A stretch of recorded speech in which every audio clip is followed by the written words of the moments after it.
성경 말씀 보겠습니다. 성경 말씀은 신약성경 마태복음 제17장 1절에서 8절 말씀입니다. 함께 읽겠습니다. 하나님께서 주신 말씀입니다. 엿새 후에 예수께서 베드로와 야고보와 그 형제 요한을 데리시고 따로 높은 산에 올라가셨더니 그들 앞에서 변형되사 그 얼굴이 해같이 빛나며 옷이 빛과 같이 휘어졌더라. 그때에 모세와 엘리야가 예수와 더불어 말하는 것이 그들에게 보이거늘 베드로가 예수께 여짜오되 주여 우리가 여기 있는 것이 좋사오니 만일 주께서 원하시면 내가 여기서 초막 셋을 짓되 하나는 주님을 위하여 하나는 모세를 위하여 하나는 엘리야를 위하여 하리이다. 말할 때에 호련히 빛난 구름이 그들을 덮으며 구름 속에서 소리가 나서 이르시되 이는 내 사랑하는 아들이요 내 기뻐하는 자니 너희는 그의 말을 들으라 하시는지라. 제자들이 듣고 엎드려 심히 두려워하니 예수께서 나와 그들에게 손을 대시며 이르시되 일어나라 두려워하지 말라 하시니 제자들이 눈을 들고 보매 오직 예수 외에는 아무도 보이지 아니하더라. 아멘.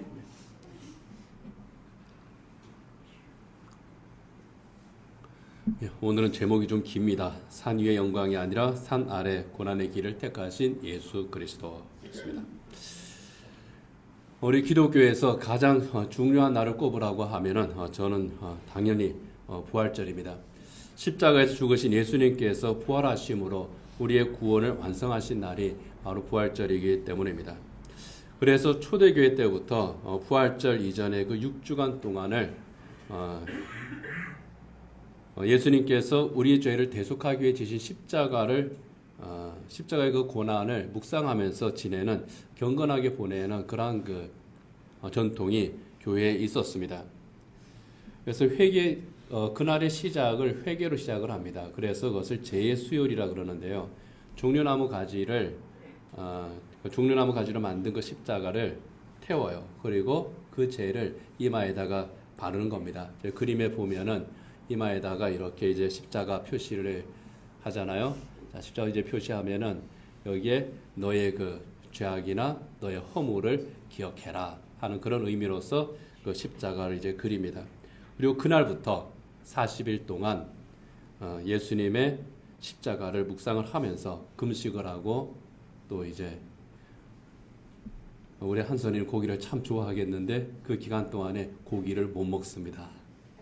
금욕하고 금식하고 경건하고 거룩하게 보내는 기간이 사순절입니다. 이 사순절이 교회 공식 절기가 된 것은 그 이전부터 쭉 있었어요. 있다가 체계화되고 교회 공식 절기가 된 것은 주 325년에 열렸던 기독교 교회사에서 가장 중요한 회의 가운데 하나입니다. 니케아 회의에서 결정이 됐습니다. 그러면서 이제 정말 이 사순절 기간을 교회에서는 잘 지켰던 것 같아요. 금식을 하고 기도하고 그러면서 주님의 십자가를 계속 생각하면서 경건한 시간을 가졌는데 이게 뭐든지 처음 시작할 때는 정신 차리고 잘하지만 시간이 가면서 좀 느슨해지고 또 이상한 풍습도 들어오고 그러거든요. 점점 미신화되고 형식화되는 그런 경향이 생겼습니다. 특히 이 사순절 기간 바로 직전에 행해지는 축제가 있는데 이게 참 큰 문제였던 것 같아요. 사순절 기간 동안에는 경건하게 보내야 되잖아요. 생활의 모든 면에서 절제를 해야 되고 또 이제 금식도 해야 되고 고기도 못 먹고 놀지도 못하고 그러니까 그 전에 한번 신나게 놀아봅시다. 마음껏 먹고 마음껏 즐깁시다. 그 기간 동안만큼은 우리가 좀 풀어줘도 좋습니다. 그때 지은 죄들은 사순절 때 회개하면 되니까 우리 한번 열심히 놀아봅시다. 그렇게 해서 생긴 것이 우리가 잘 아는 카니발입니다. 가면 축제로 유명한 그 이탈리아 베네치아 카니발이 있고요. 그리고 정말 우리가 잘 아는 카니발 하나 있죠. 브라질의 리우 카니발. 1년 내내 젊은이들이 1년 내내 돈을 법니다. 열심히 돈 벌어서 언제 다 씁니까? 카니발 기간 동안에 그 돈을 다 써버려요. 삼바 축제를 하면서 말 그대로 광란의 파티를 하는 기간이 바로 카니발이에요. 이 카니발 기간 동안에 그렇게 광란의 시간들을 가지니까 이거 문제가 있다.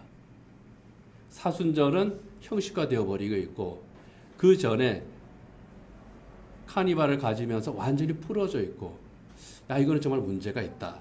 그래서 칼뱅을 비롯한 그 종교 개혁자들이 이거는 하지 않는 게 낫다. 하지 말자. 그래서 사순절을 폐지했습니다. 이러한 개혁주의 신앙 전통을 우리 교회는 지킵니다.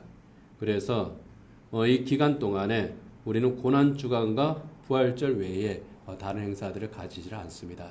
그래서 우리 교회는 왜 사순절을 안 하지? 제수요일이라 그러는데 왜 우리 교회는 그런 것이 없지? 없습니다. 개혁주의 교회 전통에서는 그것을 지키지를 않기 때문입니다. 그러나 그렇다고 해서 사순절을 지키는 교회들이 왜 그런 것을 지키느냐? 그럴 필요는 없습니다. 왜냐하면 사순절의 본래 정신을 새기면서 지킨다면 그것대로 좋은 겁니다. 중요한 것은 형식이 아니라 내용이거든요.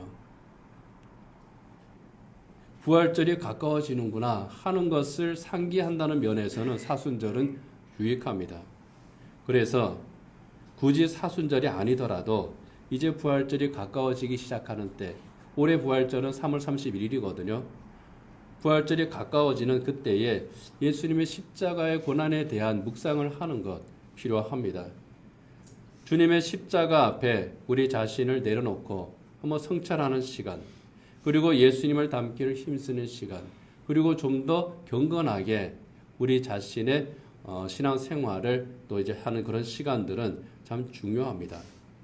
그런 면에서 예수님의 십자가 사역이 본격화되는 그 시점에 있었던 예수님의 행적과 의미를 함께 새겨보기를 원합니다. 그래서 사순절 교회 전통에서는요, 오늘 우리가 읽은 이 성경 본문을 묵상함으로써 사순절을 시작합니다. 예수님께서 공생의 사역 막바지로 이제 갈 무렵, 예수님 공생의 사역은 3년이잖아요.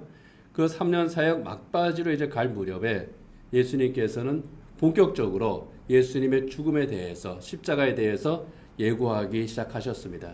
그 현장이 가이사랴 빌립보라고 하는 지방을 지날 때 예수님께서 제자들과 나눈 문답입니다. 예수님께서 제자들에게 질문을 하셨습니다. 사람들이 나를 누구라고 하느냐? 거의 3년 가까운 동안 예수님께서 이적을 행하시고 복음을 전하셨잖아요. 그러면서 많은 사람들이 예수님을 따라다녔습니다. 그래서 예수님께서 제자들에게 물으시는 겁니다. 저 많은 사람들이 나를 따르는데 그 사람들이 나를 누구라고 생각하고 따르는 것 같으냐? 그랬더니 제자들이 대답합니다. 어떤 사람들은요 엘리야라고 합디다. 어떤 사람은 세례 요한이라고도 하고요. 어떤 사람은 에레미야라고도 합니다. 또 다른 선지자 중에 하나라고 합니다. 이들이 말하는 것은 엘리야나 세례 요한, 에레미야가 환생했다고 하는 뜻이 아닙니다. 그와 같은 사역자다. 그와 같은 선지자다. 그런 의미로 말하는 겁니다. 예수님께서 제자들에게 다시 물으십니다. 그래? 그러면 너희는 나를 누구라고 하느냐? 이게 참 중요합니다. 사람들은 이런저런 말을 하는데 그러면 너희는 나를 누구라고 하느냐? 너희에게 있어 나는 누구냐? 사실 이것은 오늘 본문에 다룰 부분은 아니지만은 우리에게 있어서도 굉장히 중요합니다. 모든 그리스도인들이 예수님을 믿습니다. 그런데 정작 당신에게 예수님은 어떤 존재입니까? 당신은 예수님과 어떤 관계를 가지고 있습니까? 예수님은 당신에게 누구입니까? 참 이 질문 앞에서 우리가 서야 되지 않겠나 그런 생각을 늘 합니다.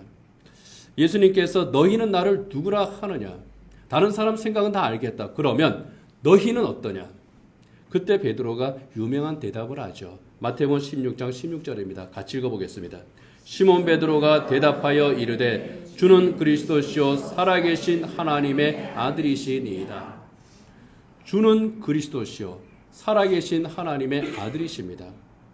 베드로의 이 대답은요, 가장 유명하고도 가장 확실한 신앙 고백입니다. 예수님께서는 하나님이십니다. 예수님은 나의 구주이십니다. 하는 이 신앙 고백이 군더더기 없는 그 신앙 고백이 이 짧은 대답에 들어있거든요. 이 대답을 들으신 예수님께서 본격적으로 예수님께 어떤 일이 닥칠지, 어떤 일을 행하실지 거기에 대해서 말씀을 하십니다. 십자가의 고난과 부활의 예고입니다. 마태복음 16장 21절 같이 한번 읽겠습니다.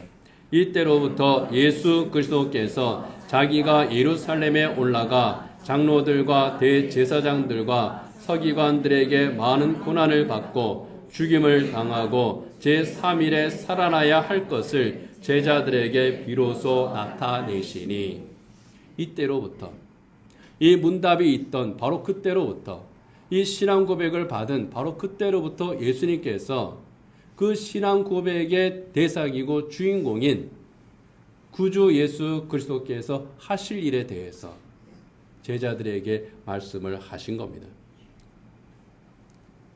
이것을 제1차 순환 예고라고 합니다. 이후에 예수님께서는 계속해서 제자들에게 십자가와 부활에 대해서 말씀을 하십니다.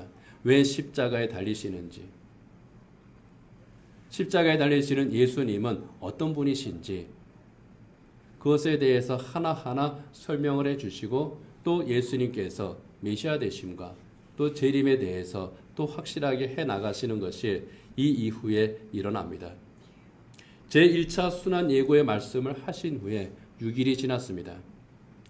예수님께서 제자들 가운데에 세 사람을 데리고 산에 올라가십니다. 베드로와 야고보, 요한. 예수님께서는 12제자 가운데에서도 특별히 이 제자들을 챙기셨던 것 같아요. 겟세마네 동산에 가실 때에도 이 사람들을 데리고 가셨거든요. 예수님께서 베드로와 야고보, 요한 이 세 사람을 데리고 산에 올라가실 때 그 산이 어디인지는 사실 정확히 모릅니다. 정확히 모르는 게 정말 다행이에요. 만약 이걸 알았다면은 거기를 또 무슨 성지다 어쩌다 하면서 이상한 짓들을 해놨을 겁니다. 골고다 언덕도 어딘지 모르거든요. 그런데 여기가 골고다 언덕이다 그러고 성묘교회라고 만들고, 예수님이 태어나신 베들레헴도 베들레헴만 알지 베들레헴 어딘지 아무도 모르거든요. 그런데 거기다가 예수 탄생교회, 여기 예수님이 태어나신 곳이다 그러고, 주님께서 원하시는 거 절대로 아닙니다. 성지는 이 안에 있는 거예요. 거기 있는 게 아닙니다. 그래서 안 가르쳐 주시는 게, 모르는 게 이거는 정말 약입니다. 정확히 어딘지는 몰라요. 그래서 높은 산이다 그렇기 때문에 그 산은 헤르몬 산이 아닐까 뭐 그렇게들 많이 추측을 합니다. 중요한 거는 산 이름이 아니고요, 산 위에 올라가셨다고 하는 겁니다. 성경에 보면은 이 산은요, 하나님께서 하나님의 사람을 만나시는 그런 곳이었습니다. 하나님께서 중요한 일을 하실 때에 그 산 위로 사람을 불러가지고 말씀을 하셨던 것 같아요. 등산을 좋아하신 건 아니겠지만, 예. 우리가 잘 아는, 보면 호렙산에서 모세를 부르지 않으십니까? 시내산에서 율법 주셨습니다. 탈진한 엘리야를 부르신 것도 산입니다. 거기에서 회복시켜 주셨어요. 아브라함을 축복하신, 아들 이삭을 하나님께 드린 그 아브라함을 축복하신 것도 산입니다. 모리아 산입니다. 그 모리아 산에 성전이 세워졌습니다. 오늘 예수님께서 정말 특별한 사건이 일어나는 바로 그곳으로 제자들을 데려가셨는데 역시 산입니다. 예수님도 보면은 산을 꽤 많이 좋아하셨던 것 같아요.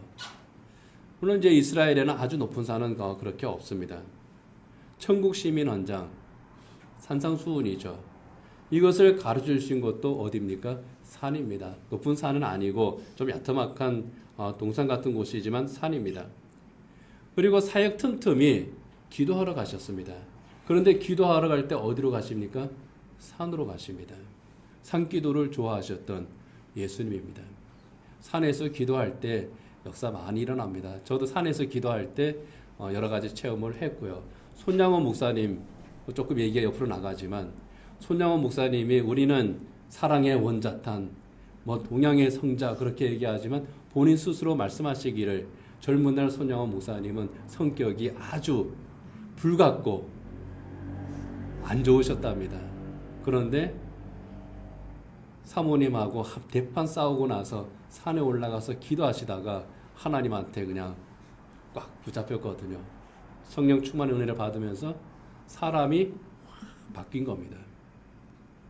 사람이 바뀌는 곳 어디입니까? 산입니다. 예. 주님도 산에 올라가셨고 그리스도인들 산에 가서 기도합니다. 틈틈이 시간 되죠. 우리 영락기도원 산에 있습니다. 한번 가셔도 좋고요. 여러 도처에 있는 산마다 기도원들 많이 있습니다. 수양관도 있고요. 가서 기도하고 묵상하는 시간들 가지면 좋습니다.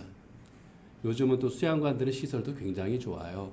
필그림 하우스 같은 곳, 살아있게 안성 수양관 같은 곳, 뭐 소망 수양관 같은 곳은 시설도 좋고 산에 가서 기도하기도 참 좋습니다. 시간 내서 올해는 한 번씩 꼭 다녀오시기 바랍니다. 제자들과 함께 산에 올라가셨습니다. 그런데 아주 특별한 그런 일이 그곳에서 일어나죠. 참 신비한 일이 일어납니다. 복음서에 나오는 여러 가지 예수님과 관련된 기록들을 쭉 보면은요, 예수님의 모습과 관련된 그런 묘사는 사실 없습니다. 예수님이 어떻게 생기셨는지, 뭐 무슨 옷을 입고 다니셨는지, 예수님께서 좋아하는 음식은 뭐였는지, 키는 몇 센치였는지, 얼굴은 허연지 아니면 저처럼 까무잡잡한지, 잘생겼는지 못생겼는지 아무런 묘사가 없어요. 많은 병자들을 고치고 기적을 행하신 기록들은 있는데 예수님의 모습에 대한 묘사는 없습니다. 오직 이곳이 유일합니다. 예수님의 모습에 특별한 변화가 일어난 것을 이 본문에서 기록을 하고 있습니다. 우리가 읽었지만 다시 한번 본문 2절 읽어보도록 하겠습니다. 그들 앞에서 변형되사 그 얼굴이 해같이 빛나며 옷이 빛과 같이 희어졌더라. 이 변형되었다고 하는 말은요, 성경 그 원문을 보게 되면은 외모뿐만 아니라 내적인 변화까지 함께 일어났다. 그런 뜻입니다. 그 얼굴이 해같이 빛나고 옷이 희어졌다. 겉모습만 갑자기 그냥 얼굴 여기에서 빛이 확 나오고 옷이 새까맣던 옷이 하얘졌다. 그것을 묘사하는 것이 아니라 예수님의 신성이 거기에서 나타났다. 그 내적인 것이 바깥으로 확 나타났다. 그런 뜻입니다. 그렇게 예수님께서 변형되신 거예요. 모세가 시내산에 올라갔을 때, 율법을 받기 위해 시내산에 올라갔을 때 하나님께서 영광의 빛 가운데 모세를 만나셨습니다.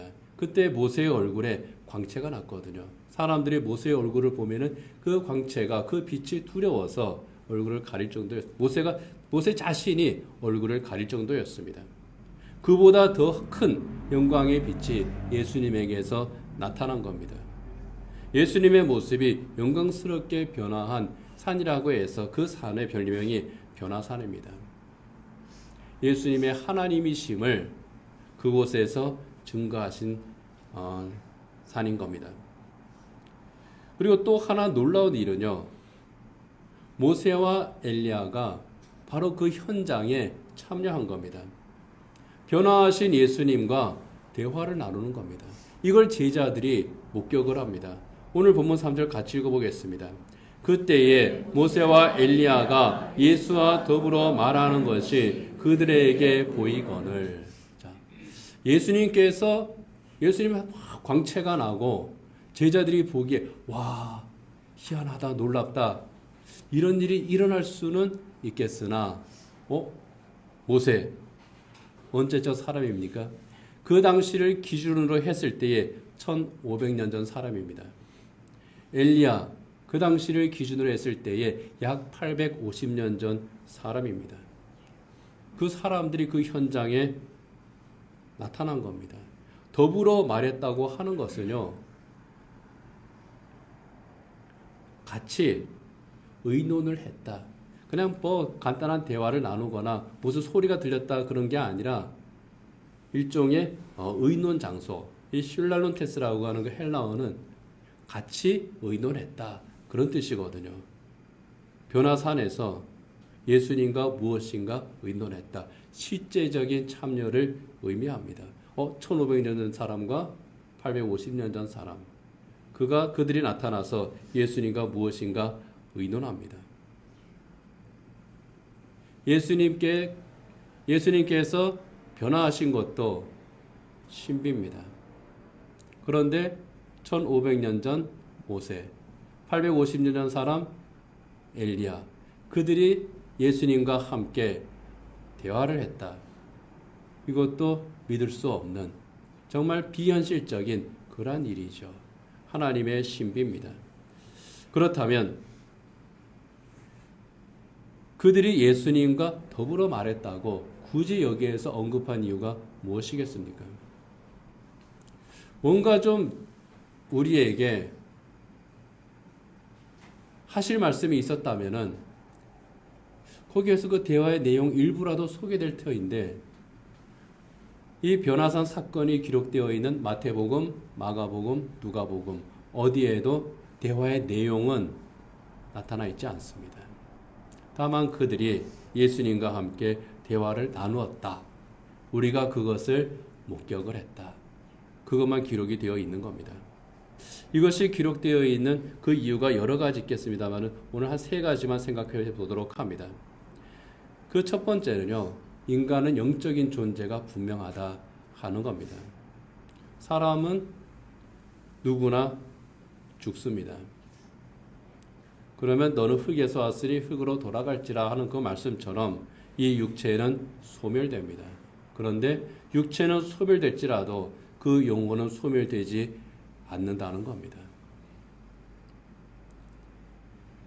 소멸되지 않고 영으로 존재한다는 증거가 바로 이 모세와 엘리야인 겁니다. 고린도서 15장 44절을 같이 한번 읽어보겠습니다. 육의 몸으로 심고 신령한 몸으로 다시 살아나나니 육의 몸이 있은즉 또 영의 몸도 있느니라. 이것은 부활의 확실성과 그리고 우리 영혼의 실제성에 대해서 하시는 말씀입니다. 그리고 또 하나는 부활의 증거입니다. 사람이 죽고 영적인 존재로 계속 쭉 예수님 재림하실 때까지 존재한다. 나는 그것을 믿어. 그런데 영적인 존재로만 있는 것이 아니라 하는 겁니다. 부활의 그날, 예수님께서 다시 오실 그날에 영으로 존재하는 그들이 영과 육 함께 부활한다 하는 겁니다.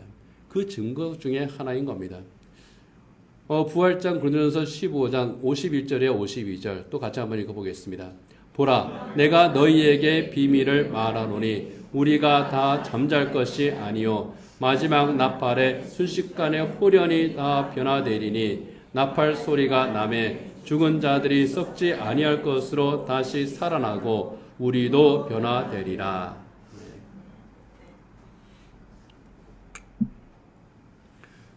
여기 이제 길게 설명할 필요는 없을 것 같아요. 여기 잠잔다고 하는 것은 우리 육신의 죽음을 의미를 합니다.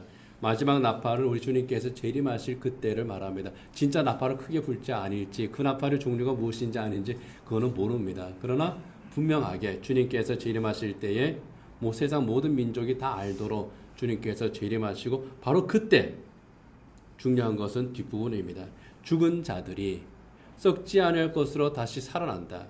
육의 부활을 의미합니다.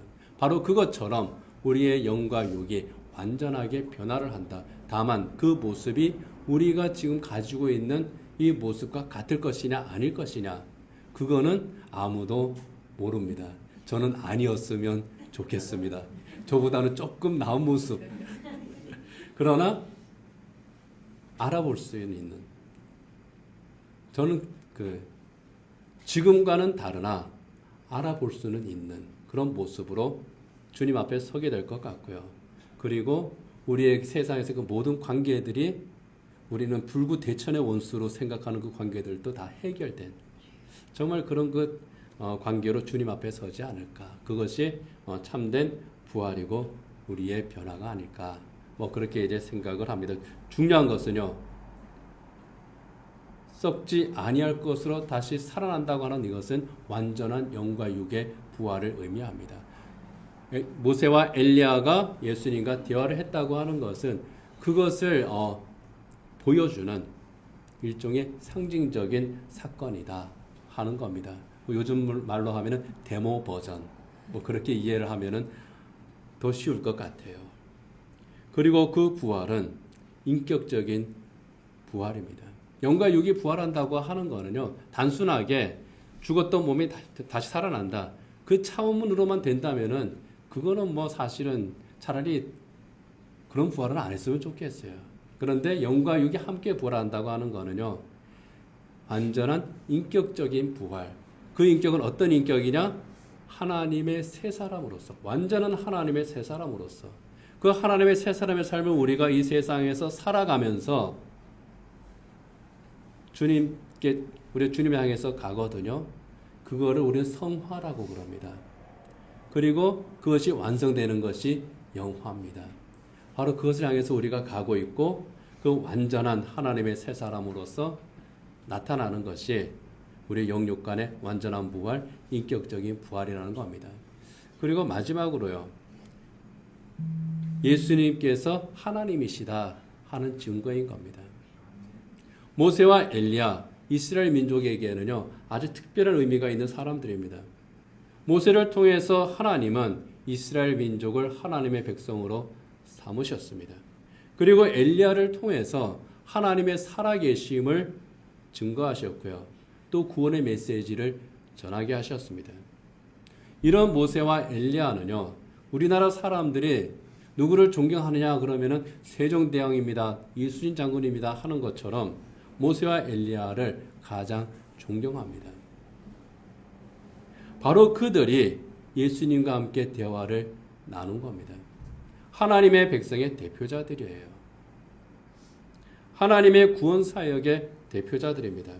그들이 예수님 앞에 나타나서 예수님과 함께 대화를 했다고 하는 것은 예수님께서 하나님이신과 함께 온 우주 그리고 모든 시간과 공간, 역사의 주권을 우리 예수님께서 가지고 계신다, 참된 메시아이시다, 구주이시다 하는 증거인 겁니다.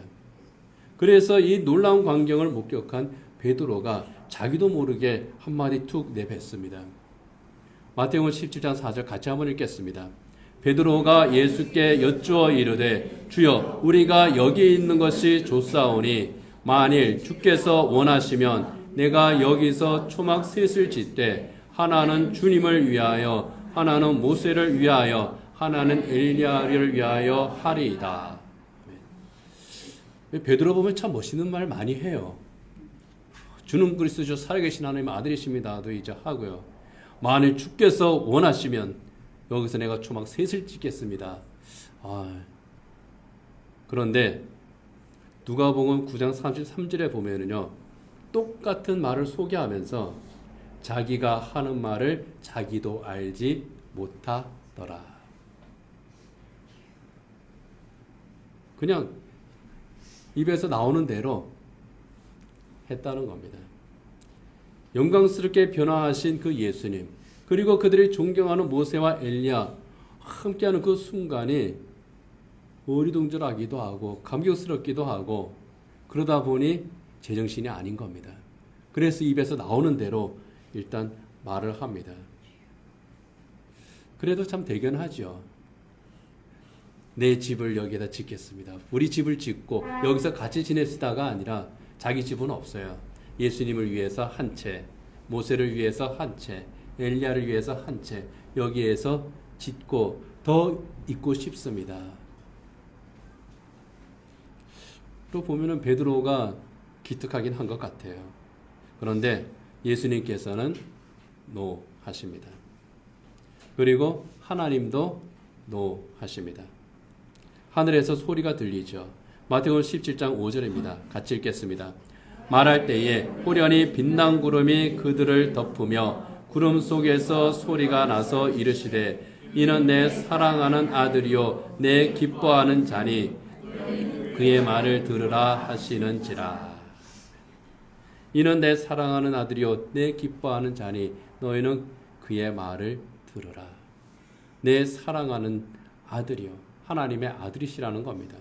내 기뻐하는 자라, 메시아시라는 겁니다. 가이사랴 빌립보에서 베드로가 고백한 것처럼 예수님께서 하나님의 아들이시오 메시아시니 그 말씀에 순종을 하라는 겁니다. 그랬더니 이 베드로가 포기도 참 빠릅니다. 예 하고 예수님과 함께 산에서 내려옵니다. 그리고 이후에 베드로의 삶을 보면 우리가 알지요. 예수님께서 십자가에서 죽으시고 부활하신 다음에 가장 위대한 복음의 증인 가운데 한 사람의 삶을 삽니다. 너희는 그의 말을 들으라 하신 그 하나님 말씀대로 베드로가 사는 겁니다. 그리고 그것을 자기 가슴 속에 새겨뒀던 것 같아요. 그래서 자기의 제자였던 마가한테 예수님하고 다닐 때 예수님이 이런 말씀하셨어. 이런 곳에서 갔어. 하면서 베드로가 마가한테 다 가르쳐 줍니다. 그것을 듣고 기억했던 마가가 내가 예수님의 그 모든 말씀과 행적을 기록해야 되겠다 해서 쓴 것이 바로 마가복음입니다.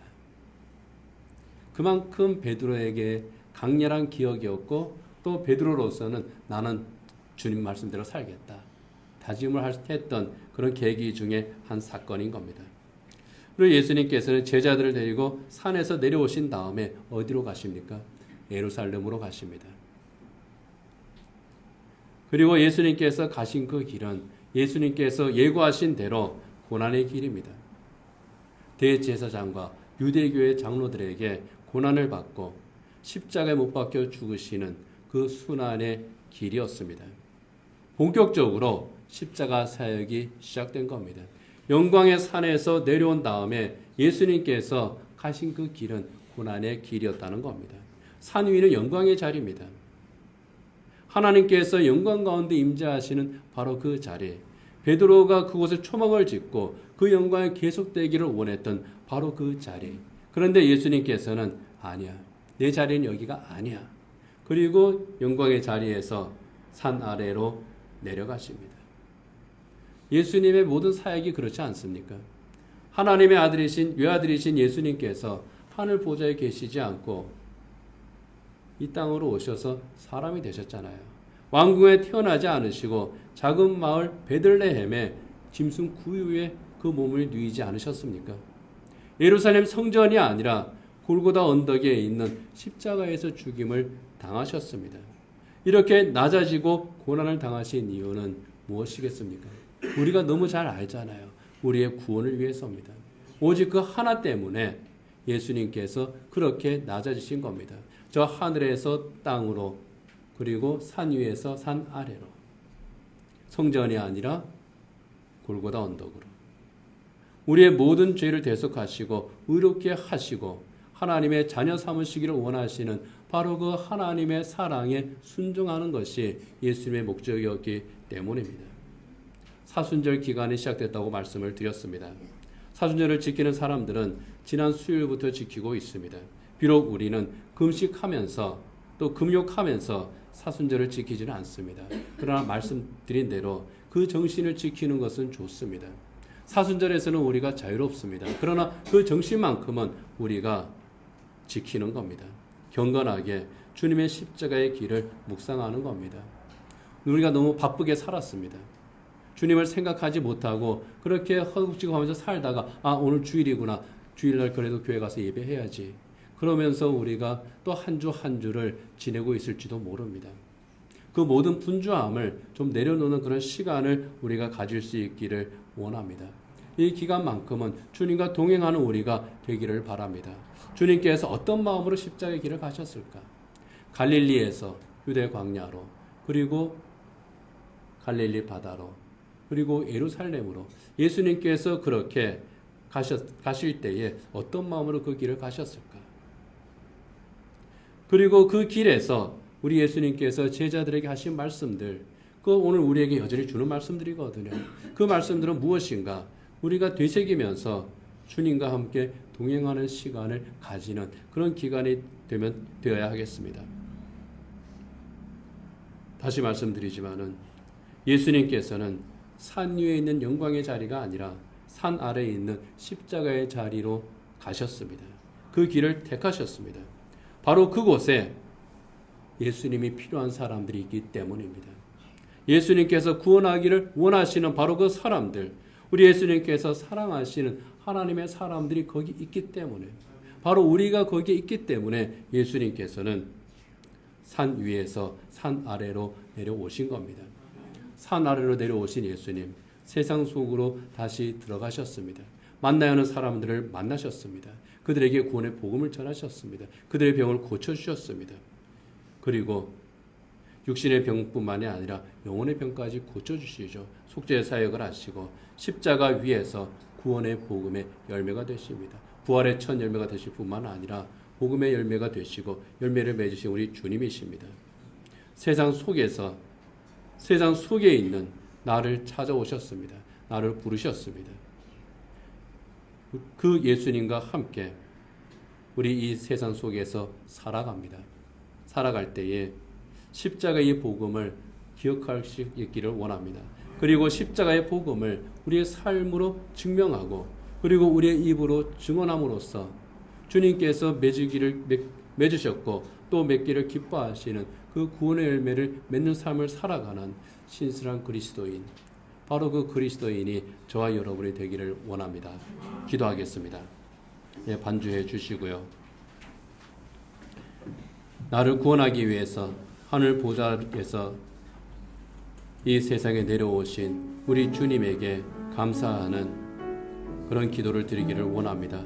3월 31일 부활절입니다. 이 기간 동안에 예수님의 십자가 말씀을 묵상하면서 우리 주님과 동행하기를 이 시간 다짐할 수 있기를 원합니다.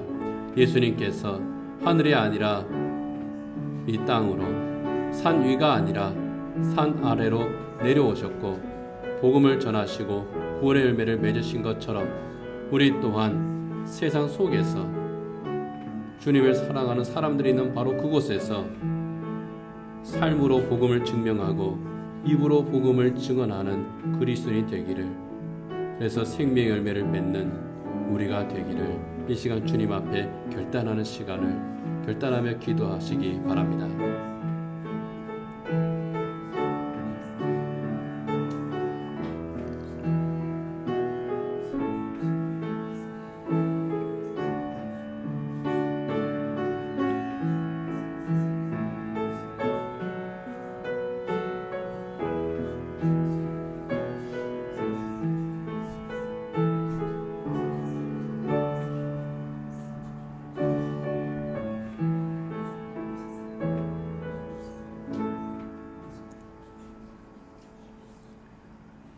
하나님 아버지, 날마다 십자가의 주님을 묵상하고 바라보며 주님의 말씀을 기억하고 주님의 삶을 기억하고 주님의 사랑을 기억하고 우리 주님과 동행하며 살아가는 저희들 되게 하여 주시옵소서. 주님께서 구원의 복음을 그 삶으로 증명하신 것처럼 저희들 또한 이 생명의 복음을 우리의 삶으로 증명하게 하시고 주님께서 하나님의 구원을 선포하신 것처럼 저희들 또한 우리의 입으로 구원의 복음을 선포하고 증언하며 살아가는 증인의 삶을 살게 하여 주시옵소서. 날마다 우리 주와 함께 동행하는 자에게 하늘의 기쁨과 하늘의 영광과 주님께서 주시는 참된 승리의 복을 저희들이 온전히 누리게 하여 주시옵소서. 예수님 이름으로 기도드립니다. 아멘.